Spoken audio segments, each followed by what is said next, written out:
Recevoir l'écharpe tricolore, c'est s'engager pour sa ville. À Sarreguemines, le conseil municipal des jeunes change de visage. Une nouvelle génération d'élus vient de prendre ses fonctions. Élèves de CM2 ou de 6e, ces jeunes conseillers entament leur parcours citoyen au service de la jeunesse sarregueminoise. La remise de l'écharpe marque le début de cette aventure. Et à peine investis, ils font déjà face à leur premier exercice de la vie publique. La prise de parole. Bonjour, je m'appelle Slava et je représente l'école mentale supérieure. Bonjour, je m'appelle Ava et je représente le collège Fulrad. Bonjour, je m'appelle Brenda, je représente le collège de Sainte-Chrétienne, la salle des Invalides. Je voudrais bien participer aux actions qu'ils font, par exemple la cavalcade ou l'ouverture du marché de Noël. Ça m'intéresserait bien et j'aimerais bien faire des actions pour Sarreguemines. Pour améliorer les vies des personnes et qu'ils avancent bien dans leur vie. Je voulais découvrir la culture et la ville. Félicitations pour votre élection et très bon mandat à chacun et chacune d'entre vous. Ces jeunes conseillers municipaux ont déjà des idées plein la tête pour améliorer le quotidien des plus jeunes habitants de la ville. Il y a beaucoup d'animaux abandonnés, comme les oiseaux. J'aimerais bien leur donner parfois un petit truc pour qu'ils mangent, un petit nid. J'aimerais bien faire un truc pour les animaux. Construire des maisons aux petits enfants qui sont sans abri. Ils pourront aussi prendre inspiration sur leurs prédécesseurs, déjà très actifs dans les domaines du sport et des loisirs, l'environnement et la sécurité, puis l'action sociale. On a fait des Jeux Olympiques avec l'IME. Et on a joué avec eux, on a fait du kinball. On a fait des ateliers avec les personnes qui ont un handicap. J'ai aimé parce que on a partagé un moment et c'était très bien. Comme la précédente génération, ils auront 3 ans pour concrétiser leur projet. En attendant, les prochaines étapes sont la représentation du CMJ à la cavalcade de Sarreguemines le 8 février et la création des commissions politiques dès la fin du mois. Développer l'innovation participative, un objectif mis en avant par les brigades de l'armée de terre, et ici en particulier la 2e brigade blindée. Pendant 2 ans, chaque régiment de la brigade a développé un projet innovant qui a été présenté pendant une journée au camp de Beach. L'idée est aussi d'être le plus bas possible dans le coût de la conception.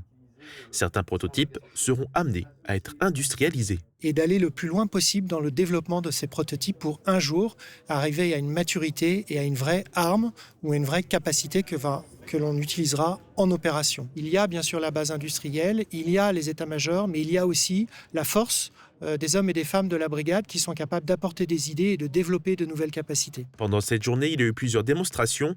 Certaines étaient dynamiques avec l'intervention des motos électriques Tundra ou de différents prototypes de drones.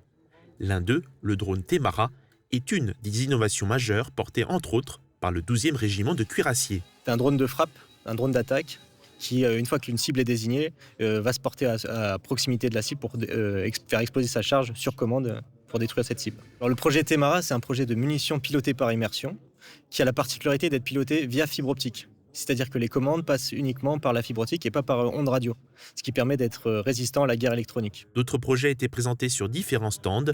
Le 16e BCP, qui fait partie de la 2e brigade blindée, a montré son idée, une cage anti-drone. Le but est d'avoir une protection passive, donc forcément pour la lutte anti-drone. C'est une version numéro 3 avec laquelle dessus on a monté un genre de pic, des hérissons, pour que la charge explosive explose forcément le plus loin possible du véhicule pour pouvoir le préserver au maximum et pour pouvoir aller au contact. Il n'y avait pas que des drones aériens, mais aussi un drone terrestre, le projet RIC-to-RIC du 501e régiment de chars de combat. Celui-là, on peut s'en servir pour faire de l'éclairage, de la destruction, à peu près tout ce qu'on veut en fait. Voilà. De même livrer des vivres si on a la remorque, faire ce qu'on veut. C'est un drone multitâche, parce que des fois les drones, quand il y a de la pluie, du brouillard, ça vole pas, et au moins le terrestre, ça reste terre à terre. Si vous n'avez plus de batterie, un drone ça se crache, alors que celui-là il va juste s'arrêter. Les entreprises qui ont accompagné les régiments dans le développement des prototypes étaient aussi présentes. Plus de 9 innovations ont été présentées lors de cette journée.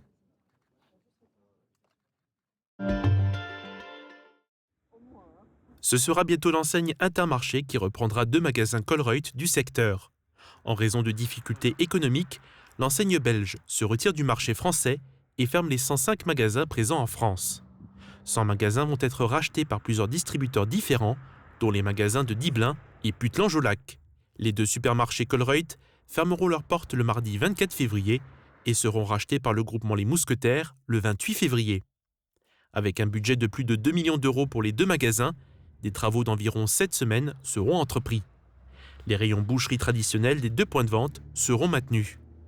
En ce qui concerne le personnel, l'enseigne Intermarché gardera 100% des équipes et procédera à un recrutement entre 8 et 10 employés. L'ouverture des 2 nouveaux magasins est attendue pour le 22 avril 2026.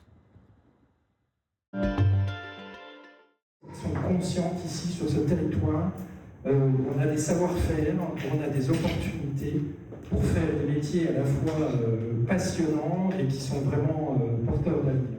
Ici, le verre n'est pas seulement un objet à regarder. Pour ces collégiens du Pays de Bitche, il devient un terrain de découverte, de pratique et peut-être de vocation. Hier matin, des élèves de 4e et de 3e ont franchi les portes du Centre international d'art verrier de Meisenthal pour plonger au cœur des métiers du verre. La matinée a débuté par un temps d'échange. Autour d'eux, des professionnels venus de la cristallerie Saint-Louis, de la LIC et du CIAV. L'occasion de faire découvrir des parcours, des savoir-faire et une filière bien vivante sur le territoire. Déjà, les élèves qui viennent sont déjà des élèves qui n'ont pas été choisis au hasard. C'est déjà des élèves qui ont éventuellement une appétence pour cette direction professionnelle. Toute information concernant une éventuelle idée que peuvent se faire les élèves sur leur future orientation est importante. Cette journée laissera forcément une trace dans leur mémoire. Très vite, place à la pratique. Les élèves sont répartis en 3 groupes et découvrent tour à tour différentes techniques verrières. Dans le premier atelier, ils s'essaient au soufflage du verre, un geste impressionnant, précis, qui demande maîtrise et patience. Un peu plus loin, place au sablage, une autre manière de travailler la matière, de la décorer, de lui donner du relief. Enfin, 3e étape, le polissage et le lissage du verre pour comprendre comment une création prend sa forme finale. Pour les élèves, cette immersion est aussi concrète qu'instructive. On a soufflé une boule de verre. On nous a donné une canne avec du verre au bout, du verre liquide encore. Et on a dû souffler pour préparer une petite bulle. Et après, on a dû souffler le plus fort possible pour la faire gonfler un maximum. Moi, je trouvais ça bien parce que du coup, ça nous apprend comment il souffle le verre et tout ça. Je pense que tous les jours, ça devrait être difficile dans la chaleur, ceux qui font le verre chaud. On a vu comment ils polissaient le tout. Je trouve que c'est une belle expérience à faire parce qu'on ne fait pas ça tous les jours et c'est très bien. Au-delà de la découverte technique, l'objectif est clair, ouvrir les champs des possibles, montrer que ces métiers, parfois méconnus, existent toujours et recrutent. C'est une prise de conscience à la fois que sur ce territoire, il y a des savoir-faire absolument incroyables et qui sont reconnus au patrimoine mondial de l'humanité. Et puis, c'est effectivement des opportunités d'emploi. Et cette journée vise à semer effectivement l'envie, l'idée et puis petit à petit de permettre que ce soit aux filles ou aux garçons de s'engager dans cette multiplicité des métiers du verre. À Meisenthal, cette matinée aura permis aux collégiens de voir, de toucher, de comprendre et peut-être pour certains de faire naître une future vocation dans le monde du verre. Radio Studio 1, 105.8, la radio qui pulse entre Bitche et Sarreguemines. De la pop, du rock, des années 80 et une équipe qui vit la musique à fond. Radio Studio 1. Super Urorbach vous accompagne au quotidien et par tous les temps. Il fait trop froid pour sortir faire les courses? N'hésitez plus, commandez en ligne, on s'occupe de la préparation. Drive ou livraison, disponible en toute saison. La météo avec U, commerçant autrement. Bonjour tout le monde, la matinée de lundi débutera sous des nuages bas avec des températures négatives. Attention donc aux possibles brouillards givrants. Pour le reste de la journée, c'est une belle météo qui nous attend. Côté température, les minimales iront de 0 à -1 degré et les maximales de 4 à 6 degrés.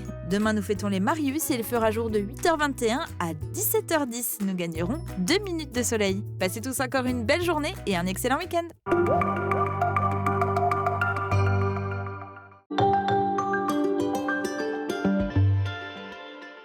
Tu es élève, étudiant, demandeur d'emploi, en reconversion, tout simplement en quête de ta future trajectoire professionnelle? Prends la direction de Cosmic, le salon de l'orientation et des métiers. Formation, métiers du territoire, ateliers, rencontres avec des professionnels. Ici, tu explores, tu échanges et tu construis ton avenir. Cosmic, le salon de l'orientation et des métiers, samedi 24 janvier 2026 au centre de communication Ineos Europol à Ambar, de 9h à 17h. Entrée libre. Organisé par la communauté d'agglomération Sarreguemines Confluence. Pourquoi avoir choisi le nom La Passion de l'audition ? À la Passion de l'audition, nous sommes passionnés par notre métier, mais pas que. Nous intervenons aussi bénévolement pour des missions nationales et internationales. Et en plus, nous sommes membres actifs de l'association Audition Solidarité depuis plus de 15 ans.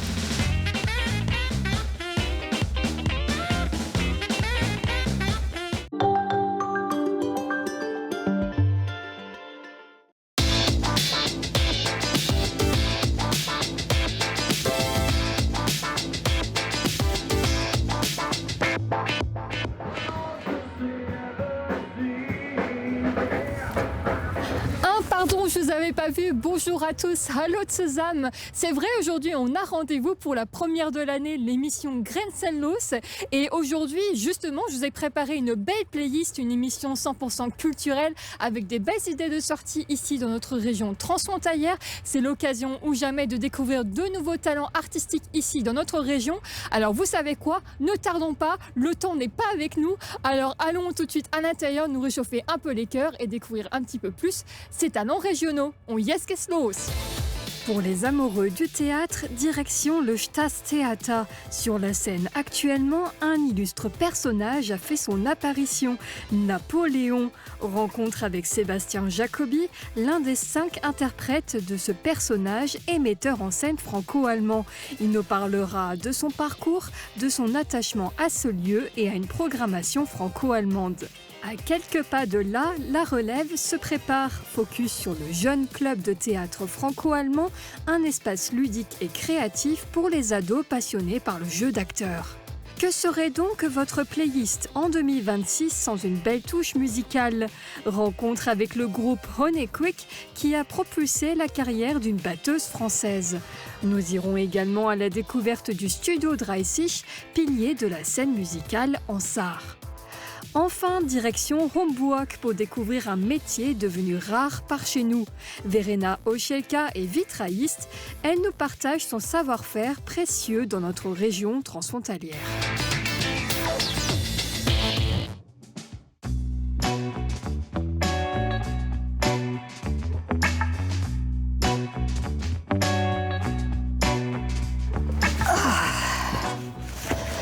Alors ça y est, dites-moi, vous êtes bien installés comme moi? Eh bien, je vous propose tout de suite de découvrir l'une des pièces de théâtre jouées ici même au Spartevier. C'est la scène la plus récente du Théâtre national de la Sarre, ici à Sarrebruck. Je vous propose tout de suite d'en découvrir un petit extrait.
Alors, qu'en pensez-vous concrètement? Est-ce que c'est une femme complètement déjantée? Est-ce que c'est de la pure folie? Ou est-ce qu'elle est tout simplement prise dans un tourbillon du temps?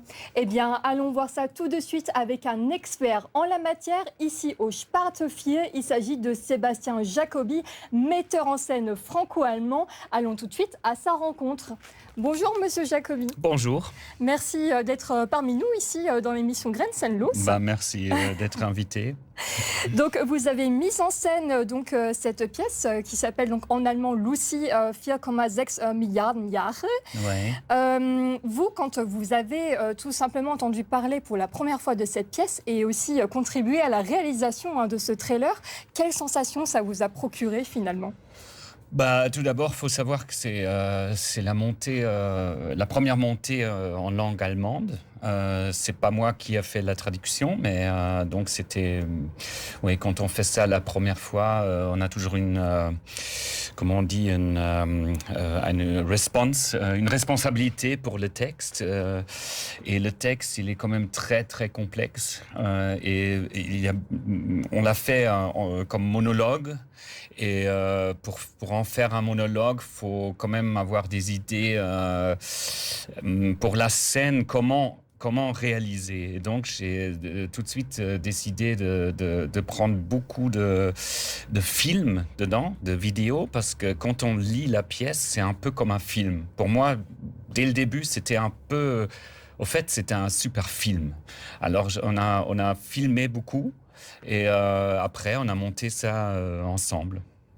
Alors, est-ce qu'on peut détailler un tout petit peu plus l'histoire de quoi ça parle exactement pour donner envie un peu aux téléspectateurs de venir voir? C'est Lucy à Farensis. C'est quand même une pièce de théâtre. Donc, il y a un rôle d'une femme qui travaille dans un supermarché, un hypermarché. Elle vend des poissons et un jour elle a une discussion avec le chef et le chef l'appelle Cro-Magnon. En allemand c'est un Néandertaler et depuis tout à coup elle a un choc. C'est un peu comme si l'insultait raciste, un peu d'une façon raciste. Et de ce moment-là, elle commence à entrer dans un, comment vous avez dit, un tourbillon du temps. Un tourbillon du temps. Et elle fait tous les comment on dit, les Éonen du monde. Donc oui. Ça commence avec le Capitalocène et ça finit avec le Archaïcum. Et donc les différentes ères que l'on a connues auparavant. Ouais. Et elle a pendant ce voyage, elle se rencontre elle-même, quoi.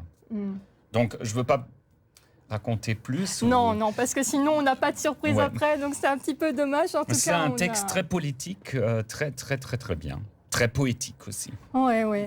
Et vous avez donc contribué donc à sa mise en scène, les décors, tout ça. Alors pourquoi finalement avoir choisi vous spécifiquement cette pièce? À quel point elle vous a touché cette pièce? Je connaissais déjà l'auteur et en plus j'ai lu le roman qui vient de sortir. Et j'ai lu encore une autre histoire d'elle et je trouvais ça très intéressant. Et donc, je suis un peu le spécialiste des thèmes français, quoi.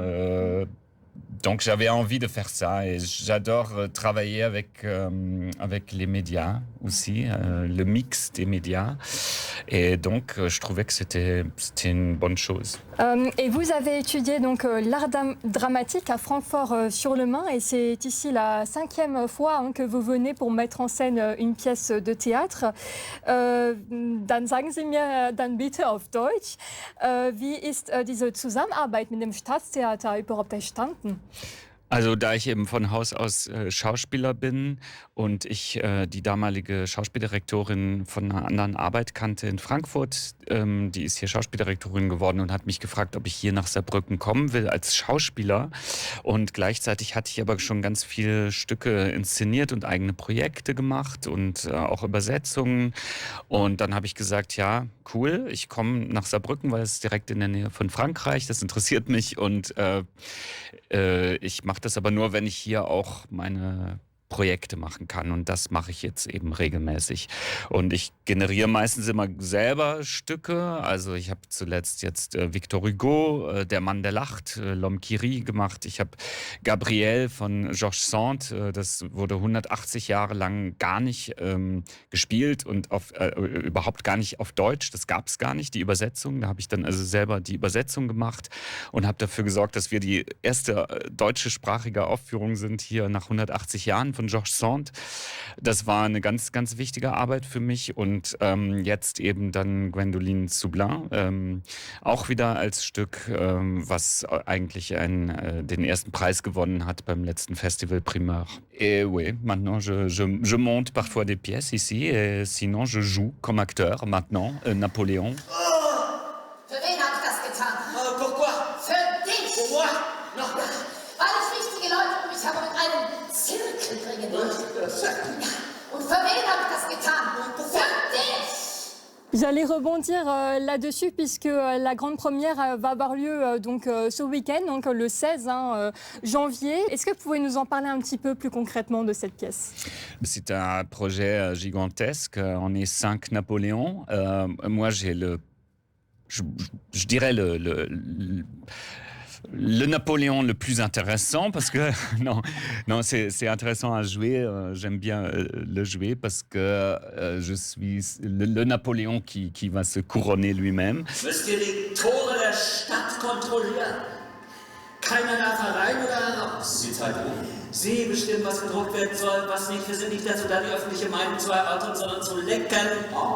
D'un côté, j'ai appris maintenant que y a quand même le Code Napoléon et tout ça, ça a mené à une nouvelle société. Aujourd'hui, on en profite. Mais de l'autre côté, c'était quand même, il y a des millions de morts et plein de guerres. C'était quand même un tyran aussi, peut-être comme Staline, je ne sais pas quoi, des gens comme ça. Et donc, c'est très, très intéressant quand même parce que on vient de là, quoi. Freunde, Demokraten, ich will der Regierung helfen, der Republik, indem ich sie rette vor der Konterrevolution. On ressent votre engagement à la fois en tant que comédien, mais aussi engageant, on va dire, un peu politique. Et j'allais justement vous poser la question un peu sur cet engagement en tant que comédien. Pour vous, la scène, c'est un coup de foudre plutôt précoce ou c'est arrivé plutôt tardivement de s'intéresser au théâtre, de monter sur les planches Non, je pense que déjà depuis que j'étais enfant, j'ai joué toujours, comme tout le monde, un peu au genre d'un enfant à l'école et tout ça. Mais j'ai toujours fait ça pour moi-même. Mes parents, ils ne savaient même pas que je joue un rôle. Ils m'ont toujours dit « Qu'est-ce que tu joues? Qu'est-ce que tu fais? Qu'est-ce que tu prépares ?» Et moi, j'ai dit « Ah non, moi, rien du tout. Non, une petite pièce. Et qu'est-ce que tu joues? Ah non, je joue juste un lapin. » Et après, ils ont vu la représentation et j'étais j'étais complètement... comment on dit, im Saft, j'étais complètement sur scène et tout le monde disait il va devenir comédien, il va devenir comédien. Donc depuis que je suis petit, j'ai toujours entendu qu'il va devenir comédien. D'un autre côté, j'étais très très timide comme enfant et je crois que j'avais besoin le théâtre pour plus être timide, quoi. On entend souvent ça, d'ailleurs. C'est vrai, c'est vrai. Et justement, de manière générale aussi, ici, donc au Théâtre National de la Sarre à Sarrebruck, il existe actuellement donc un club de théâtre pour dire que cette passion finalement pour le théâtre se transmet de génération en génération. Et je vous propose tout de suite, Monsieur Jacobi, et à vous aussi qui nous regardez derrière les écrans, d'aller voir plus concrètement de quoi il s'agit, puisqu'ils font régulièrement des répétitions ici à Sarrebruck. Alors je propose tout de suite d'aller rencontrer cette petite troupe de jeunes bien motivés par le théâtre.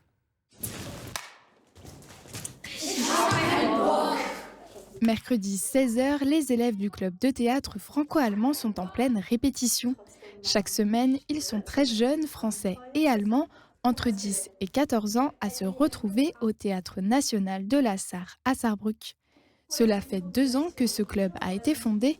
Pour la pédagogue de théâtre Anna Arnoux-Chiou, l'objectif est entre autres de permettre aux jeunes de se rencontrer, même s'ils n'habitent pas du même côté de la frontière. Même si la frontière est pas loin et que voilà, des fois on se rencontre entre Français et Allemands, là c'est l'opportunité pour créer des amitiés et puis aussi pour, autour de la langue, créer des histoires ensemble, pouvoir les jouer et s'amuser en les jouant et voilà, essayer de nouvelles choses. Tous les participants ne sont pas bilingues, mais pas de panique, chaque exercice est expliqué dans les 2 langues.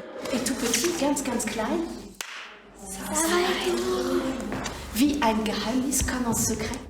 Ça va être drôle. Le théâtre devient ainsi un moyen ludique pour apprendre une nouvelle langue et une culture. C'est pour ces raisons que Zuri, originaire d'Allemagne, a rejoint le club.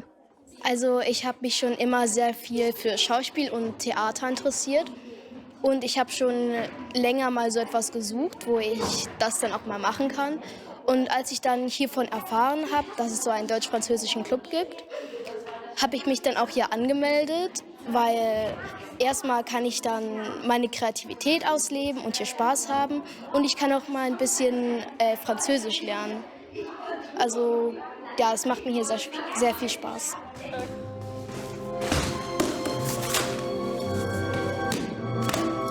Noah, lui, est franco-allemand, il habite à Sarrebruck et tous les mercredis, il vient au club pour s'initier au théâtre. En fait, j'ai décidé parce que j'aime bien faire du théâtre et parce que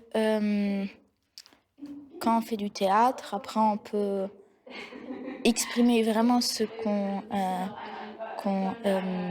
ressent pour, par exemple, un rôle. Et après, c'est la liberté que je recherche, oui. Pendant ces répétitions, les élèves travaillent autour de la langue et du théâtre pour s'amuser ensemble. Cette année, ils ont une nouvelle fois dépassé les barrières linguistiques pour créer leur propre spectacle. Cette année, on a fait des choses un peu différentes de l'année dernière. On voulait essayer un peu des choses nouvelles. Donc, on a fait pas mal d'improvisation et avec eux, on a commencé à écrire une histoire. Donc, c'est leur histoire que j'ai essayé de mettre en forme avec eux. Et c'est l'histoire qu'on va jouer. Donc, c'est l'histoire de deux frères et sœurs qui se chamaillent tout le temps, mais qui, d'un seul coup, ont envie d'aventure. Donc, il y a le vent de l'aventure qui frappe à la porte et ils se mettent à avoir plusieurs histoires dans la forêt enneigée, puis sous la terre, avec des personnages un peu fous qui arrivent, jusqu'au moment où ils rencontrent un cirque qui parle toutes les langues. Ce projet va donc bien au-delà d'un simple échange. Il a pour objectif final de renforcer les liens entre les jeunes des 2 cultures, une dynamique qui trouvera son aboutissement lors d'une représentation à la Spartofia à Sarrebruck le 6 mars prochain.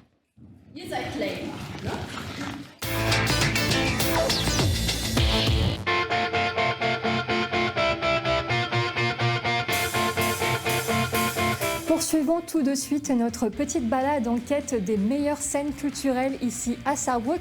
Cette fois-ci avec des scènes plutôt méconnues ici dans la capitale sarroise. Direction maintenant le studio 30, une petite salle de concert implantée en plein cœur du centre-ville de Sarrebruck.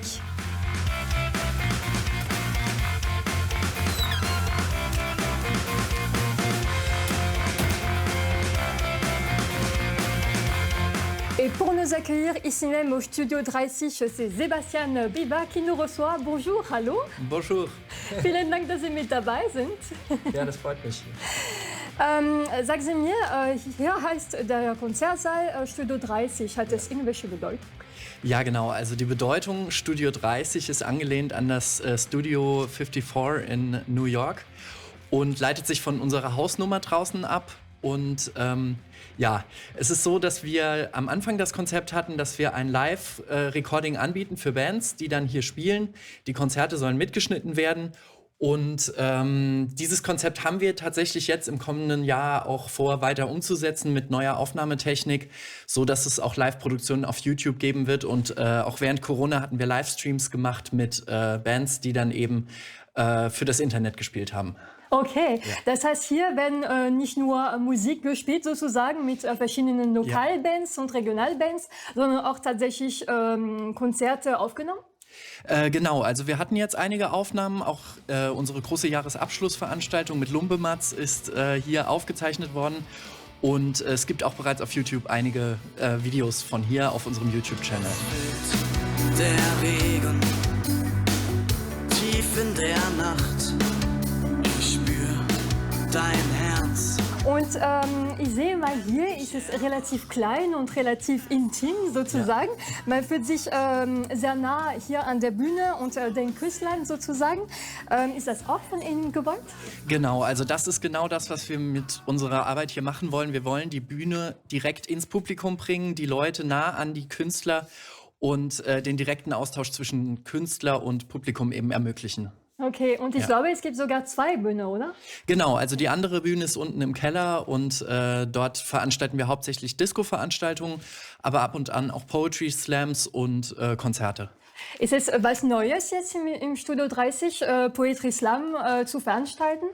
Tatsächlich nein, also wir machen das auch schon seit Beginn, da wir da eine gute Connection hatten schon von meinem vorherigen Arbeiten und ich das sehr spannend fand, auch die Mischung zwischen Musik und Poetry ergänzt sich sehr gut. Okay, und wie funktioniert das allgemein mit den Kontakten mit den Künstlern hier aus der Region? Sind das nur Künstler aus der Region? Gibt es noch mehr? Wie funktioniert das Ganze? Ja, also zum einen ist es so, dass wir ganz viel auf die saarländische Kulturlandschaft eben schauen und viel lokale Bands, die im Nachwuchsbereich sind, denen eine Bühne geben, damit sie auch aus dem Saarland herauskommen und danach große Konzerte in ganz Deutschland spielen können. Und die andere Sache ist, dass wir aus der ganzen Welt Gäste hier zu Gast haben, aus Kanada, aus Australien und auch internationale Acts dann hier spielen und das freut uns natürlich dann auch sehr. Wow, schon krass für eine kleinere Bühne hier in Saarbrücken. Auf jeden Fall. Und wichtige Frage, wie finanzieren Sie so ein großes Projekt hier in Saarbrücken? Vor allem steht diese Bühne hinter uns jetzt vollkommen mitten im Stadtzentrum von Saarbrücken. Ja. Wie funktioniert das? Wie finanzieren Sie das Ganze? Genau, also das ist ein sehr wichtiger Punkt. Es ist schon so, dass das eine große Herausforderung ist, hier in der Stadt wirklich Kultur darzubieten. Und wir sind dann natürlich auf jeden einzelnen Besucher angewiesen, dass wir wirklich auch Tickets verkaufen und im Endeffekt auch unsere Getränke an den Mann bringen und jeder eine gute Zeit hier haben kann. Aber am Jahresende ist es natürlich immer wieder schwer, dann auf Null zu kommen. Aber wir sind optimistisch, dass es auch in Zukunft weitergeht und wir das machen können. Und ich habe gehört, dass es schon schöne Sachen jetzt im Programm stehen. Wir haben über Poetry Slam gesprochen und es gibt noch am 24. Januar sozusagen ein Saarland Underground Festival. Können wir so ein bisschen darüber sprechen? Genau, also es ist so, dass wir am 24. Januar hier eine Veranstaltung haben mit 9 saarländischen Bands, die im Rahmen des Jubiläums des Underground-Samplers eben hier auftreten. Und da wird es den ganzen Tag Live-Musik geben. Es geht mittags schon los, bis dann spät in den Abend hinein und wird auf jeden Fall ein vielfältiges Programm. Und ich habe gehört auch, dass es in diesem Jahr der 20. Geburtstag dieses Festivals ist. Ist es auch was Besonderes für Sie, jetzt so ein Festival hier im Studio 30 zu empfangen? Ja, also es ist so, dass es quasi aus einer CD-Produktion hervorgegangen ist, dass eben vor 20 Jahren sie angefangen haben, auf einer CD immer wieder saarländische Bands zu veröffentlichen. Und dass die jetzt hier ihr Jubiläum haben, ist für uns schon ein sehr besonderer Moment. Und wenn Sie so die Genres, die musikalischen Genres, die uns erwarten sozusagen? Ja, also das wird sehr stark im Heavy-Metal-Bereich sein, teilweise aber auch im Rock- und Classic-Rock-Bereich und aber eher die härtere Gangart. Ja. Okay, wir sind schon sehr gespannt drauf, wie dann es wird an diesem Tag, dann am 24. Januar. Können Sie sich eigentlich vorstellen, es gibt so viele französische, deutsche, saarländische Bands hier in der Region. Können Sie sich vorstellen, eines Tages hier auch eine französische Band aus der Grenzregion zu empfangen? Ja, also das ist so, dass wir das bereits hatten und auch wieder vorhaben auf jeden Fall. Wir haben mit Trip eine Band aus, ich glaube, Saarburg. Und die haben hier schon öfter gespielt und den Laden sehr voll gemacht und eine sehr schöne Show geboten. Und auch aus anderen Bereichen. Wir hatten eine Band aus Nantes, glaube ich, da über die Städtepartnerschaft von Saarbrücken, die gemeinsam mit einer georgischen Band dann hier auftreten konnte, sodass wir da wirklich ein internationales Konzept am Start hatten. Okay, sehr schön. Vielen lieben Dank für das Interview jetzt für unsere Sendung Grenzenlos. Noch eine kurze Frage. Wir haben jetzt von den lokalen Bands gesprochen. Haben Sie schon von der Band Honequick gehört? Ja, natürlich. Also von denen haben wir gehört. Ich glaube, auch der Sänger hat eine Zeit lang mal hier nebenan gewohnt in dem Haus. Und der James mit den großen Tunneln kennen wir natürlich, ja. Oui, et justement, c'est le groupe que l'on va voir tout de suite. Donc Honequick, donc un groupe originaire de la Sarre qui n'aime pas seulement le blues ou encore le rock and roll. Pendant de nombreuses années, ils ont partagé la scène avec une batteuse originaire de Sarreguemines. C'est une belle histoire qu'ils vont tout de suite nous raconter et qui les a fait grandir tout au long de ces dernières années. Allons les rencontrer tout de suite.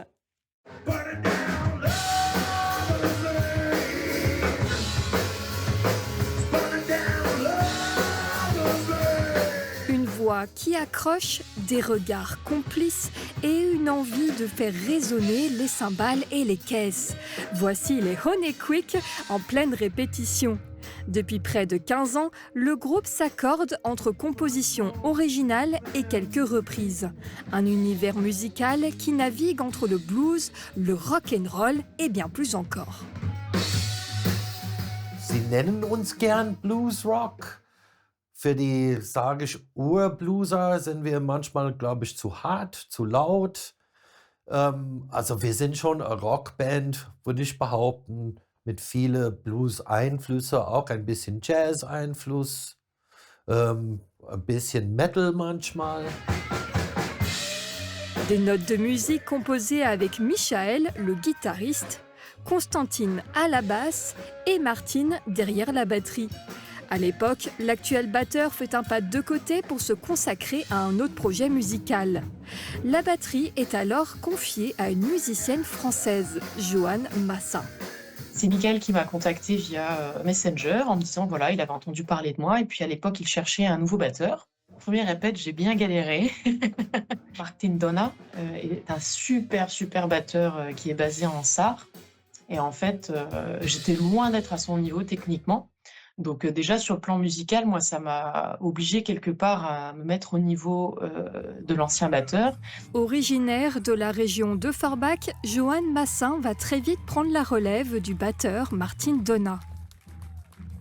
Sur l'avant de la grosse caisse, on peut faire floquer en fait le logo de son groupe et il m'a ramené la peau de grosse caisse qu'il avait fait floquer avec le logo d'Honequick en me disant c'est pour toi. Et je lui avais dit non mais garde-le parce que c'est un souvenir et tout. Il m'a dit non maintenant c'est toi la batteuse du groupe donc cette peau elle te revient. Et j'ai trouvé que c'était pour moi c'était hyper symbolique dans le sens où il n'était pas obligé de le faire. Joanne passe alors 5 belles années aux côtés du groupe sarrois, un enrichissement mutuel aussi bien humainement que musicalement. Wir haben auch in Frankreich gespielt, in Deutschland, in Luxemburg und haben dann auch Lieder geschrieben zusammen. Lovers Lane zum Beispiel. Lovers Lane war toll, weil der Titel dann auch von unserem Bassisten Konstantin mit ihr zusammen entwickelt wurde beim Jammen und das wurde aufgenommen und daraus wurde dann ein Titel gemacht, wo man sagen kann, okay, da ist ihr persönlicher Charakter enthalten in diesem Song.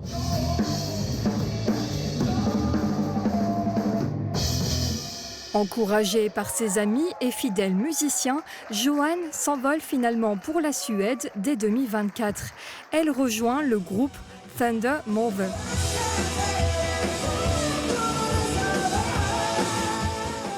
Ça a été très compliqué. Moi, humainement, il m'a fallu quelques semaines avant de pouvoir leur parler. Ja, dann hat sie ihren Geburtstag gefeiert und hat das dann verkündet. So, ich mache da mit, hat sich bei uns bedankt und wir haben ja auch noch eine Snare geschenkt zusammen, Schweden und ja, da hat sich auch sehr gefreut. Wir haben uns da auch drin verewigt, haben da unterschrieben. Es war schön, dass sie bei uns war, aber das war eine so große Möglichkeit, sie müsste es wahrnehmen. Also ich hätte mit ihr geschimpft, wenn sie es nicht getan hätte, auch wenn es für uns nicht praktisch war. Même si elle a depuis rendu ses baguettes, elle aura à jamais marqué l'histoire du groupe Honeyquick. Preuve que la musique réunit les générations au-delà de la frontière franco-allemande.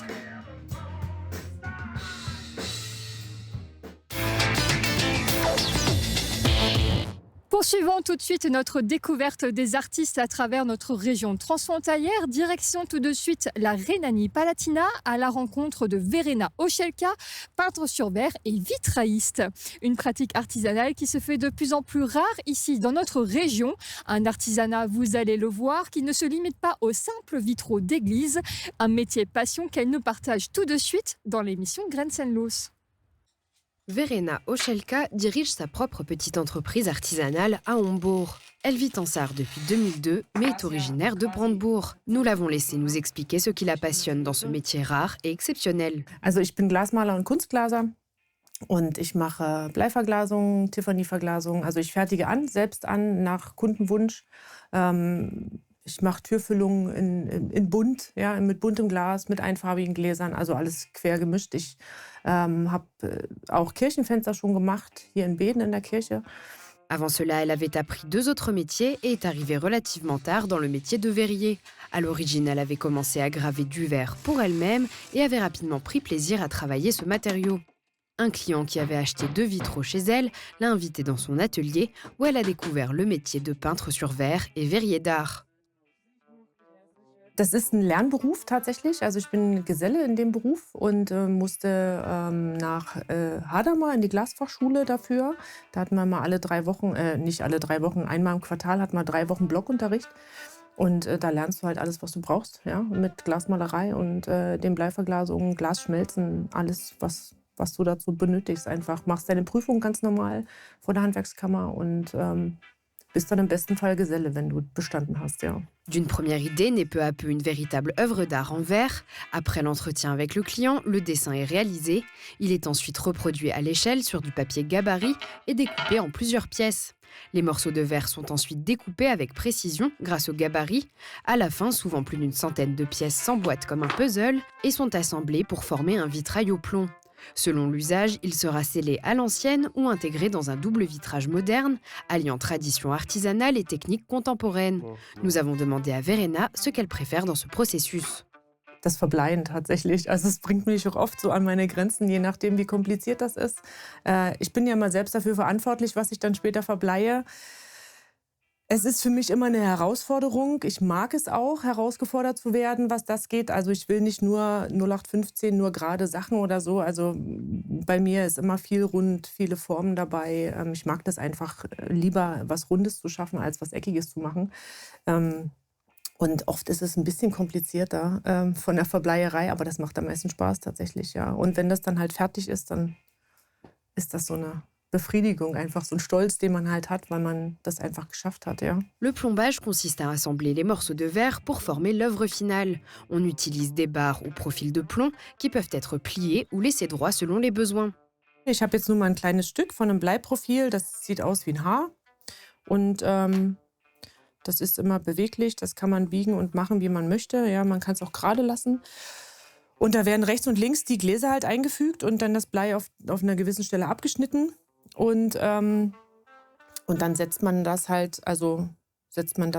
einfach zusammen, sage ich mal, ja. Und dann wird das Ganze verlötet, dass es auch stabil wird und dann ist das fertig quasi. Autrefois, l'art du vitrail au plomb était beaucoup plus répandu. Le vitrail moderne a en grande partie remplacé les fenêtres colorées.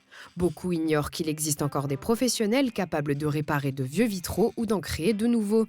Verena est toujours heureuse lorsque ses collègues verriers ou fabricants de fenêtres expliquent cette possibilité. Néanmoins, les commandes restent limitées. Es ist verloren gegangen tatsächlich. Und wenn man bedenkt, dass die Bleiverglasung aus dem Mittelalter stammt, also dass man da angefangen hat damit, ist es schon enorm, wenn ich mir überlege, wie lange das die Zeit überdauert hat. Ja? Den Barock hat es halb überstanden, weil beim Barock waren die Prunksachen, also da gingen diese Fenster zurück aufgrund des Prunkes des Barocks damals, die Einrichtungsstile und so weiter. Da ging das schon zurück mit den bunten Fenstern oder mit den bleiverglasten Fenstern. Und jetzt möchte man sich das leisten und man möchte es haben, weil es einfach eine ganz andere Atmosphäre schafft, wenn man ein Bleifenster irgendwo eingebaut hat, ja. Gerade wenn die Sonne die Chance hat, das alles zu beleuchten. Und das ist irre. Ich habe Kunden, die haben Lieblingsplätze, weil sie auf die Bleiverglasung gucken und die erfreuen sich dran, dass sie da jetzt bunte Gläser drin haben. Und das ist halt, die rufen mich an und sagen, das ist mein liebster Ort in dem Haus, ist jetzt der und der Ort, weil ich habe eine Bleiverglasung, die angestrahlt wird und es ist unfassbar schön. Also, ne, die fühlen das quasi. Dans les bâtiments modernes, bien isolés et chauffés efficacement, cela pose problème. Grâce à l'intégration dans un double vitrage, les œuvres en verre peuvent toutefois rivaliser avec les fenêtres classiques. Mit dieser Chance, das in Isolierglas zu packen, hat man zumindest die Menschen, die schon die Bleiverglasung kennen, die schon selbst in den Häusern Bleiverglasung viele, viele Jahre haben. Die holt man halt auf der Schiene ab, dass man sagt, okay, wärmetechnisch ist das nichts mehr. Ja, einfach Verglas, Bleiglas ist halt wärmemäßig. Ne? Aber wenn man denen dann sagt, man kann das in Isolierglas packen, dann sind die ganz happy und dann machen die das auch tatsächlich. Ne? Dann wird die Bleiverglasung nochmal gereinigt, nochmal überarbeitet. Und dann haben die ihre Freude halt immer noch und haben halt den Wärmefaktor halt mit dabei quasi. Also ja, die Optik ist ein bisschen eine andere dann durch die 2 Scheiben, aber man sieht es trotzdem sehr gut. Ja. Même si le vitrail au plomb est aujourd'hui rarement utilisé, il reste un métier fascinant et riche en traditions. Verena Oszelka est toujours passionnée par cet art et espère que l'intérêt pour cette technique renaîtra grâce à des designs modernes et des techniques perfectionnées. Bon, je ne sais pas vous, mais moi, toutes ces aventures m'ont donné vraiment envie de découvrir de nouveaux artistes ici dans notre région transfrontalière. Merci à tous de nous avoir suivis dans cette émission, la première de l'année 2026. Je vous donne d'ores et déjà rendez-vous le mois prochain pour de nouvelles aventures. Et d'ici là, je vous dis bis zum nächsten Mal. Tschüss!